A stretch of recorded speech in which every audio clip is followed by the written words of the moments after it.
Com certeza, você deve conhecer um pai que não ama todos os seus filhos de igual modo.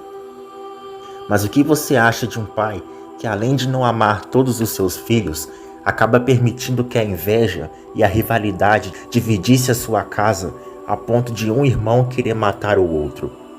E o que você acha de um pai que não corrige os erros dos seus filhos e por esse motivo acabassem desencadeando uma série de consequências terríveis? Ou até mesmo de um líder de um país que teve a chance de evitar que seu próprio filho e o filho de seus súditos fossem poupados da morte, mas preferiu ignorar. Isso para nós seria terrível, não é mesmo? Mas o que você acha de um pai que acabou sacrificando sua própria filha por causa de um voto imprudente e sem sentido? Seria insustentável, não é mesmo? Mas infelizmente, essas foram as coisas que aconteceram com os piores pais que a Bíblia registra. Da mesma forma como existem bons exemplos de pais, também existem os maus exemplos. A Bíblia registra histórias de alguns homens que falharam na tarefa de serem pais. Em vários casos, o fracasso desses homens acabaram influenciando na forma como seus filhos se tornaram pessoas ruins. Podemos encontrar maus exemplos de pais na Bíblia, desde os casos mais simples até os casos mais terríveis. A seguir, você vai conhecer os maus exemplos de pais que a Bíblia menciona e o que você pode aprender com cada um deles. Mas antes, se você é novo aqui no canal, se inscreva-se agora, ative todas as notificações para não perder nenhum vídeo e compartilhe com mais pessoas. O primeiro homem que não foi o bom exemplo de pai que encontramos na Bíblia foi Jacó. Jacó foi o filho gêmeo mais novo de Isaac e Rebeca. Ele é um dos 3 principais patriarcas do povo judeu, ao lado de seu pai Isaac e seu avô Abraão. Certamente, a história de Jacó é uma das mais conhecidas da Bíblia. A descendência de Jacó deu origem às 12 tribos de Israel. Quando falamos de Jacó, também não é possível deixar de mencionar o ambiente em que ele viveu com sua família, que infelizmente ficou marcada pela rivalidade por parte de seu irmão mais velho, Esaú. Ainda no ventre de sua mãe, os irmãos brigavam. Deus havia dito a Rebeca que em seu ventre havia 2 nações, e o filho mais velho serviria o mais novo, mostrando que a linhagem de Isaac se seguiria com o filho mais novo. Isaac amava Esaú, enquanto que Rebeca tinha Jacó como seu preferido.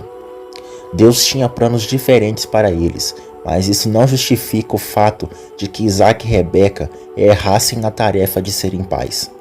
Isso não justifica que Isaac e Rebeca não tinham o dever de amar a ambos da mesma forma. O problema se agravou ainda mais no episódio em que Isaac iria abençoar Esaú. Mas Rebeca escutou o que Isaac estava pretendendo fazer e colocou em prática um plano para que Jacó, seu filho preferido, recebesse a bênção em lugar de Esaú, mostrando que além de falhar na tarefa de serem pais, aquele casal era capaz de enganar um ao outro para que suas vontades sejam cumpridas. E depois do ato consumado, as consequências logo vieram. Esaú, com muita fúria, tentou matar Jacó, que teve que fugir para a casa de seu tio Labão, a pedido de sua mãe, até que a fúria de seu irmão fosse aplacada. Assim evitasse que um irmão matasse o outro.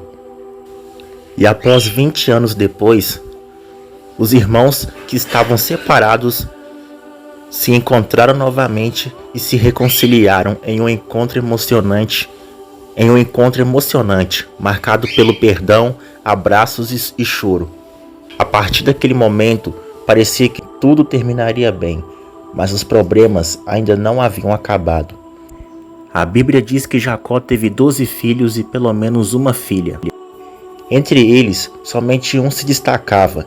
Este era José, que na época era o caçula dos irmãos. Jacó acabou cometendo o mesmo erro que o seu pai. A Bíblia diz que Jacó amava mais a José do que os outros, porque este havia nascido em sua velhice. Quando os irmãos de José perceberam a preferência que seu pai tinha por ele, eles o odiaram, a ponto desse ódio fazer com que eles nem conversassem mais amigavelmente com ele. Em uma oportunidade em que estavam todos sozinhos, os irmãos tramaram contra ele. Alguns queriam matá-lo, mas o filho mais velho, Rubem, com medo que José fosse morto, ele sugeriu que o irmão fosse jogado em um poço na intenção de salvá-lo mais tarde. E assim aconteceu. José foi agarrado pelos seus irmãos e jogado dentro do poço. E tiraram dele uma capa que o seu pai o havia dado de presente. E depois mentiram para o seu pai, dizendo que ele havia sido devorado por uma fera selvagem. E ao receber tal notícia, Jacó ficou desesperado e sofreu muito por causa de seu filho. Somente tempos depois, a verdade seria revelada, onde terminaria com Jacó encontrando seu filho em outras terras. A verdade é que Deus estava agindo a fim de cumprir mais um de seus propósitos, de transformar o mal em bem. Mas essa história nos deixa um lembrete, mostrando o quanto a preferência por um de nossos filhos pode trazer consequências terríveis em nossa casa, chegando a ponto de um grupo de irmãos trair e tentar matar um ao outro. E mesmo sendo um homem escolhido por Deus para dar continuidade à linhagem de seu avô, Abraão, Jacó não era um homem perfeito. Ele cometeu vários erros e sofreu por isso, até que Deus pudesse moldar o seu caráter. Tempos depois, outro homem fracassou na tarefa de ser pai. Este foi o Faraó, rei do Egito, que naquele tempo estava sofrendo uma série de calamidades. Isso aconteceu por causa dos israelitas, os descendentes diretos de Jacó. Faziam 400 anos que o povo escolhido de Deus sofria com o jugo dos egípcios e o trabalho escravo. E por causa de tanto sofrimento, eles clamaram a Deus pedindo por ajuda. E Deus se compadeceu por causa deles. E lembrando da aliança que havia feito com Abraão, Isaque e Jacó, Deus decidiu que o povo de Israel deveria ser liberto da escravidão no Egito. Deus enviou o profeta Moisés para se apresentar diante do faraó, para pedir a libertação dos israelitas. Mas o faraó não se mostrava disposto, e com o coração endurecido, este negaria a todo custo os pedidos de Moisés. Foi então que este o advertiu que se a vontade de Deus não fosse cumprida, diversas pragas assolariam o Egito. Para dobrar a vontade do faraó, foi necessário que uma série de calamidades afligisse o seu reino. O faraó percebia que sua teimosia estava destruindo o reinado, mas o seu orgulho o proibiu de mudar de posição. Deus castigava o povo egípcio de várias formas terríveis, mas a pior de todas elas ainda estava por vir. Deus disse a Moisés que ia impor ao Egito seu último castigo. À meia-noite, ele passaria pelo Egito e levaria consigo a vida de todos os primogênitos, desde o filho do faraó até os filhos mais velhos de todos os egípcios. E para que os israelitas escapassem dessa tragédia, eles deveriam sacrificar cordeiros em honra a Deus, e com o sangue dos animais sacrificados, eles marcariam a entrada de suas casas, para que os seus filhos não fossem mortos por causa da praga. E assim eles fizeram. À meia-noite, Deus enviou o anjo da morte ao Egito, que visitou todas as casas, tirando a vida de todos os primogênitos do Egito. E os únicos que sairiam livres foram aqueles que marcaram as suas portas com o sangue do sacrifício. E entre todos os que morreram estava o filho e herdeiro do faraó. E só então a vontade inflexível do rei foi quebrada. Ele finalmente cedeu aos pedidos de Moisés, ordenando que ele e todo o seu povo fossem embora do Egito. Ao longo de toda a história, nós percebemos que Deus dava chances para que o faraó voltasse atrás, antes que viesse todo aquele mal. Mas a todo momento o faraó se mostrava irredutível. Deus, em sua infinita sabedoria, já tinha ciência de que o coração do faraó estava endurecido. E quando foi a última chance, ele não se importou, não só com a vida de seu próprio filho, como também da vida de todos os filhos de seus súditos. O faraó fez o impensável. Nem mesmo a advertência mais terrível de todas as pragas o fez mudar de ideia.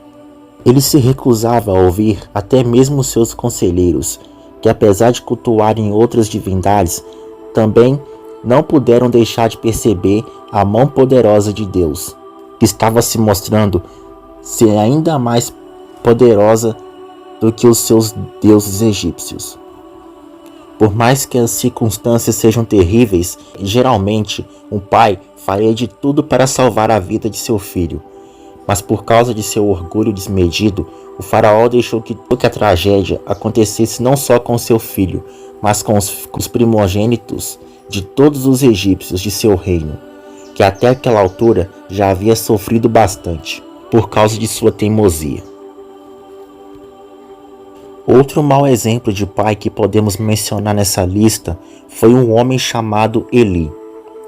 Ele era um sumo sacerdote no templo da juventude do profeta Samuel.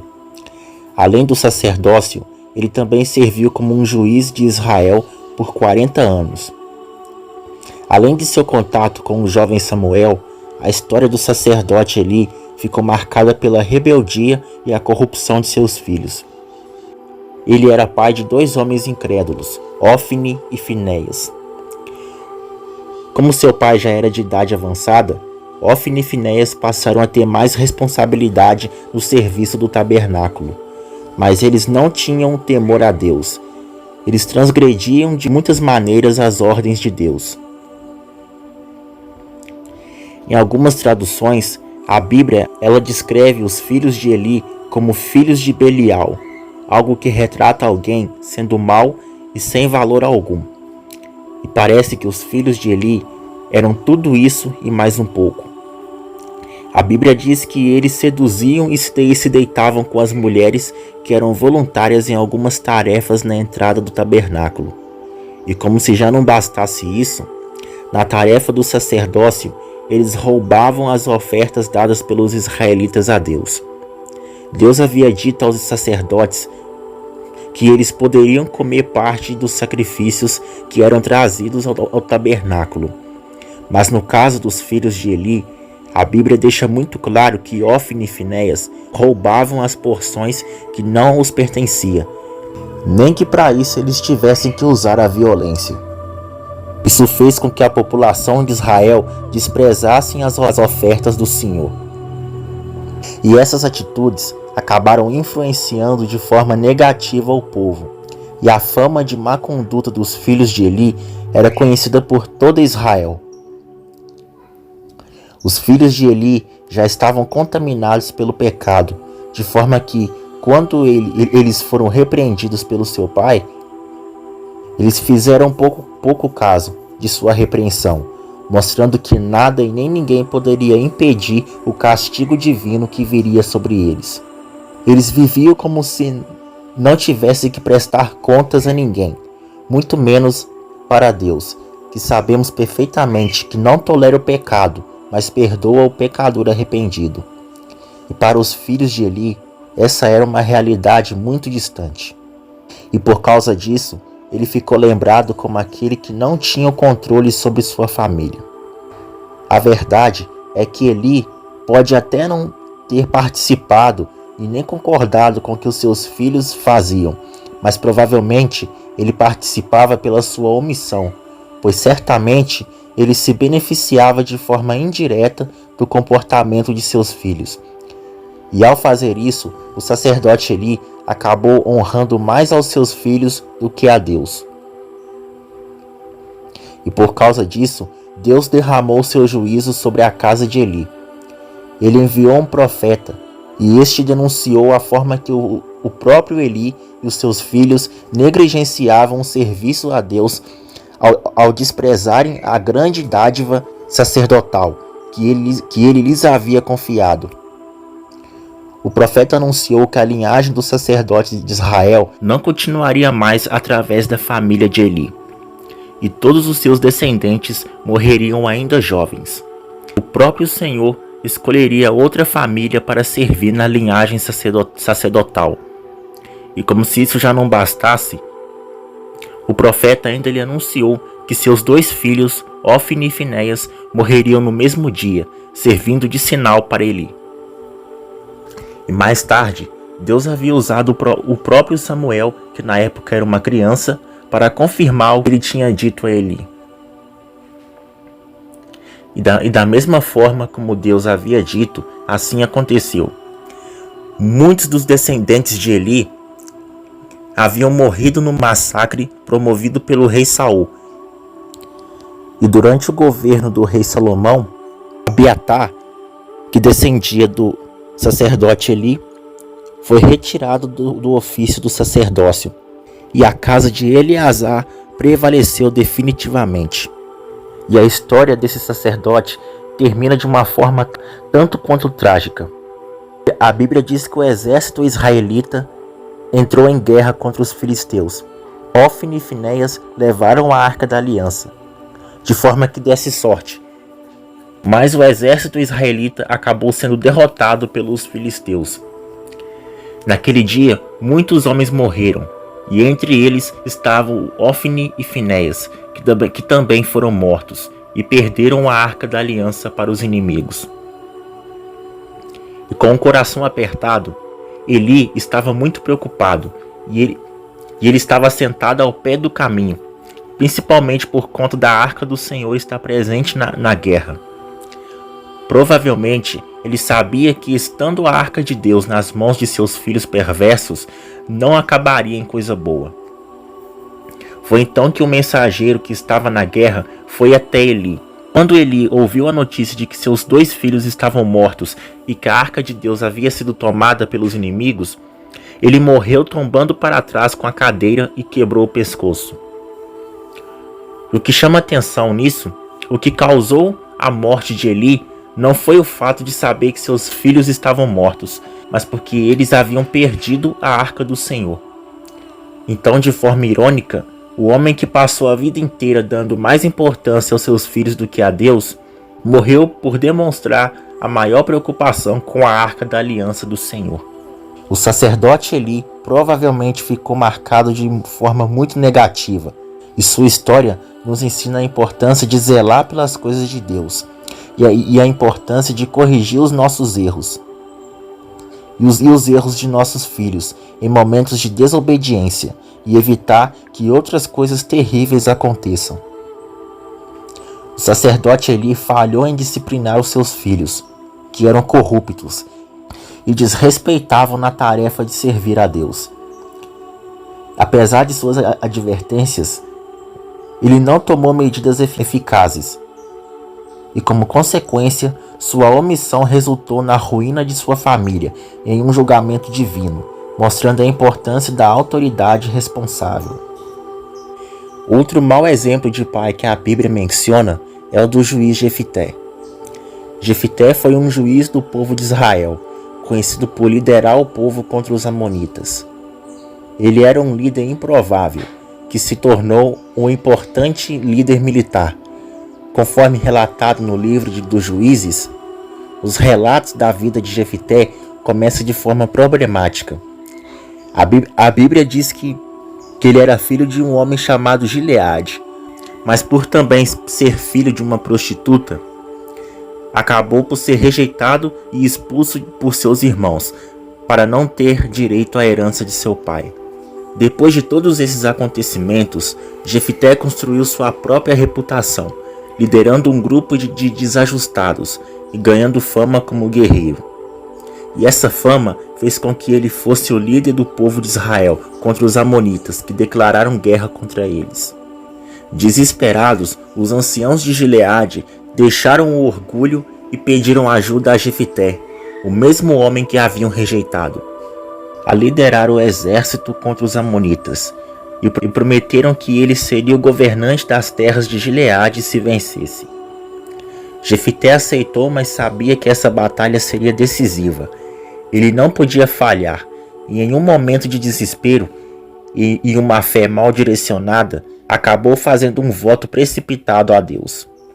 Jefté disse a Deus que se voltasse vitorioso, a primeira pessoa a sair de sua casa para recebê-lo seria sacrificada e oferecida como sacrifício ao Senhor. Jefté liderou os israelitas na guerra e venceu os amonitas. Ele destruiu cidades e humilhou os inimigos. Foi uma grande vitória. E agora ele se tornou governante das terras de Gileade, de forma triunfante. Mas quando ele voltou para casa, o seu voto se tornou em um peso insustentável, algo que o faria se arrepender por toda a vida. A Bíblia diz que quando ele voltava para sua casa, sua filha única ficou encantada e, dançando de alegria, saiu para encontrá-lo. Talvez Jefté esperava que um animal viesse ao seu encontro, ou talvez ele já tinha esquecido do seu voto.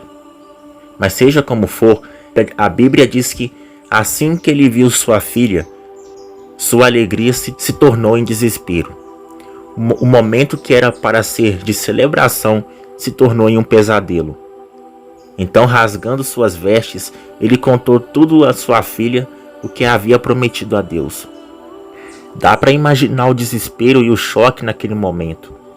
Mas o que chama a atenção é que a sua filha, provavelmente uma jovem, não se abalou e muito menos fugiu. E com uma dignidade impressionante, ela disse a seu pai que ele havia feito um juramento a Deus e que por isso deveria cumpri-lo, porque ele saiu vitorioso da guerra. Mas antes de tudo, ela fez um pedido a ele. Ela pediu ao seu pai que a deixasse partir para os montes por 2 meses para chorar e lamentar, pois ela morreria virgem e não conheceria o casamento. Jefté concordou e ela partiu com suas amigas, e passando então 2 meses, ela retornou e o seu pai cumpriu o voto. A Bíblia não descreve os detalhes como isso aconteceu, mas o que temos certeza é que ele a deu em sacrifício ao Senhor. Esses relatos têm sido debatidos por muitos séculos. Algumas pessoas chegam a interpretar esse sacrifício de forma diferente, como não sendo dada diretamente ao Senhor em forma de holocausto, mas que ela permaneceu virgem até o dia de sua morte. Mas infelizmente, a dura verdade é que, de acordo com a Bíblia, ela foi sim dada em sacrifício ao Senhor. Se acreditamos que a palavra de Deus é totalmente verdadeira, então tudo que está escrito acerca da filha de Jefté sejam verdadeiras, mesmo que nossas sensibilidades modernas aceitem ou não. A Bíblia também está registrado muitos cultos pagãos, os pais tinham o costume de dar os seus filhos em sacrifícios a falsos deuses. Mas quando se trata do verdadeiro Deus, a Bíblia deixa isso bem claro, que Deus abominava esse tipo de sacrifício, proibindo até mesmo que o povo de Israel o fizesse. Quando olhamos para Jefté, percebemos que ele estava desesperado. Ele tirou a vida de sua própria filha, uma jovem inocente, por causa de um voto precipitado e imprudente. O que podemos concluir com todos esses relatos é que Jefté, mesmo tendo a força e o Espírito de Deus, ele não conhecia como funcionavam as coisas em Israel para com Deus. Provavelmente ele acreditava que os costumes do povo escolhido de Deus eram os mesmos de outros povos. Jefté não procurou orientação e nem mesmo consultou os sacerdotes da época, mas a sua ignorância o levou a pensar que ele deveria cumprir com o voto que havia feito. Ele apenas agiu cego pela sua ideia de obediência. E é provável que nem mesmo sua filha conhecia os costumes de Israel, pois quando seu pai lhe revelou sobre o voto, ela não contestou e nem mesmo se abalou com o que o seu pai lhe havia dito, mas apenas disse que ele deveria fazer o que havia prometido, já que ele havia tido sucesso na batalha, sem saber que, mesmo que tivesse sido algum animal ou qualquer outra pessoa no lugar dela, isso não passaria de coincidência. Então, por causa de seu orgulho e sua ignorância, acreditava que tinha de cumprir o voto, mesmo sabendo que isso custaria a vida de sua única filha. Como um dos juízes de Israel, Jefité certamente ganhou seu quadro de honra da história judaica, apesar de sua história já começar com um tom problemático. A história se desenvolve de forma que nos leva a pensar que ele seria alguém lembrado e bastante respeitado, pois ele liderou o exército israelita contra o seu opressor, o que é algo bom. Mas com certeza, infelizmente, ele sempre será lembrado como um pai tolo e cruel por ter sacrificado sua filha, por causa de um voto precipitado e desnecessário. E após todos esses acontecimentos, a Bíblia não diz se Jefité teve outros filhos. Parece que além de sacrificar a sua filha, ele também acabou sacrificando a si mesmo, colocando o fim à sua descendência. Nos tempos bíblicos, era comum que as pessoas tivessem filhos, para que os seus nomes nunca fossem esquecidos por meio deles. Naquela época, uma pessoa sem filhos era alvo de vergonha e humilhação, sendo esse um pior destino que uma pessoa poderia ter, que era ter a semente cortada e a sua descendência eliminada. E o curioso é que ainda nos dias de hoje, como é descrito no livro dos Juízes, algumas mulheres judias têm o costume de chorar por 4 dias por causa da filha de Jefité. Essa história toda nos mostra a importância de não só apenas viver de acordo com a vontade de Deus, mas também escutar e meditar na sua palavra e nos teus ensinamentos, de forma que podemos fazer o que é bom tanto aos olhos de Deus quanto também para as nossas famílias. Outro personagem bíblico que é bastante conhecido e até mesmo admirado por muitos, mas que também foi um mau exemplo de pai, se trata de alguém que era chamado na Bíblia como um homem segundo o coração de Deus, alguém que era sensível à palavra de Deus e que se preocupava em viver de acordo com as leis e com os preceitos do Senhor. E é claro que estamos falando do rei Davi, o homem que foi nada mais e nada menos de que alguém que foi escolhido por Deus para governar sobre a nação de Israel. Mesmo sendo ele o mais novo da casa de seu pai, quando foi ungido pelo profeta Samuel. Apesar de Deus ter escolhido Davi para ser o novo rei de Israel, ainda demoraria algum tempo para que ele fosse reconhecido como rei. Ao decorrer de sua história, percebemos que Davi era um valoroso guerreiro, de modo que veio a derrotar os inimigos de Israel. E finalmente, quando Davi se tornou rei, Israel teve grandes conquistas. Davi derrotou de modo decisivo os filisteus e vários outros inimigos do povo israelita. E o país foi reestruturado e fortalecido, e grandes obras e instituições foram feitas. Posteriormente, Davi se casou e teve muitas esposas, e com elas teve muitos filhos. Mas se o reinado do rei Davi era próspero e exemplar, infelizmente o mesmo não pode ser dito sobre sua vida familiar, pois a família de Davi ficou bastante lembrada por vários conflitos e traições. Tudo começa no triste relato que aconteceu com sua filha Tamar, que foi violentada pelo próprio meio-irmão chamado Aminon, primogênito de Davi. A Bíblia deixa claro que quando Davi descobriu sobre o ocorrido, ele ficou muito indignado, mas não repreendeu e nem mesmo castigou Aminon, provavelmente porque o amava muito por ser o primogênito, ou talvez por ter sido incapaz de corrigir um erro que ele havia cometido quase que de forma semelhante, o que o levou a ficar em silêncio. Mas a situação só piorou, pois Davi também tinha outro filho, de nome Absalão. Absalão e Tamar eram filhos de Davi com outra mulher, que quando descobriu o que havia acontecido com sua irmã, ele ficou cheio de ódio e por 2 anos conseguiu conter sua fúria. Mas quando o tempo passou, ele tramou de forma covarde com seus servos a morte de seu meio-irmão. Quando fez um banquete festivo, Absalão convidou Aminon e todos os filhos do rei. A festa começou de forma tranquila. Provavelmente os filhos do rei participaram sem desconfiar de nada.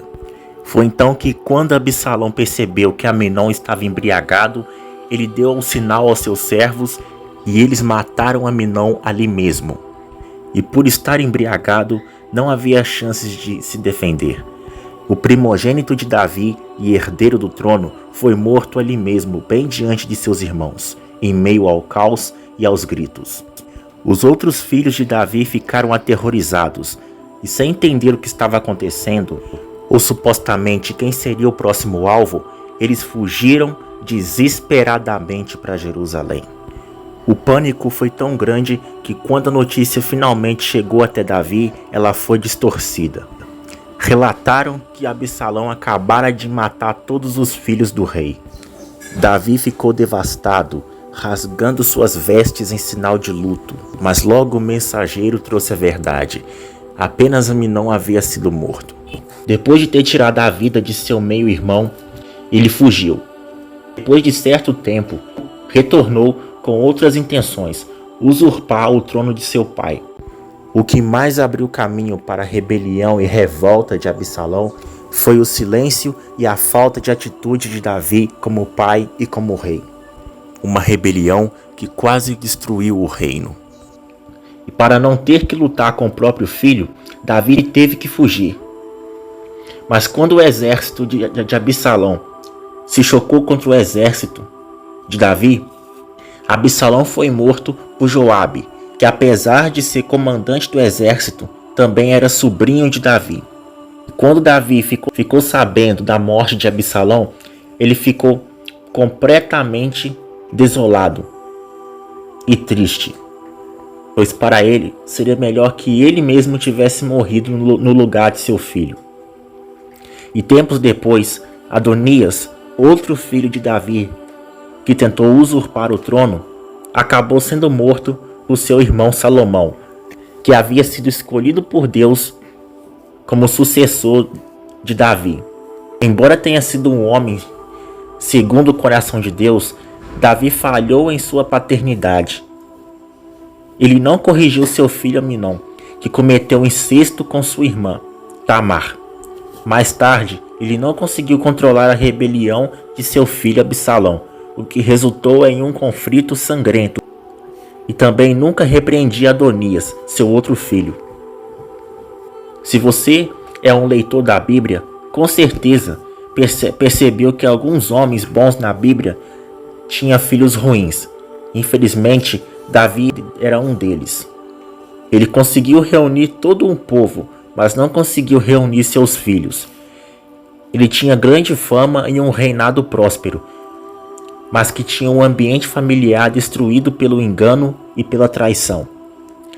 Mostrando que até mesmo pessoas piedosas e tementes a Deus podem ter conflitos e desavenças em sua família. E diante de todos esses maus exemplos de pais, alguém pode se dar conta de que a Bíblia não esconde os erros e os fracassos de seus personagens, e com isso nos dá a oportunidade de reconhecermos a dependência que todos nós temos da graça de Deus em nossas vidas. Pois distantes do Senhor, as pessoas são capazes de fazer as coisas mais perturbadoras possíveis, até mesmo contra aqueles que deveriam amar e proteger. E esses tristes exemplos nos ensinam a valorizar a orientação divina para não tomarmos decisões que possam afrontar os preceitos do Senhor e trazer consequências terríveis que podem destruir nossas famílias. E você? O que você acha dessa lista? Que outro mau exemplo de pai você adicionaria nela? Escreva aqui nos comentários.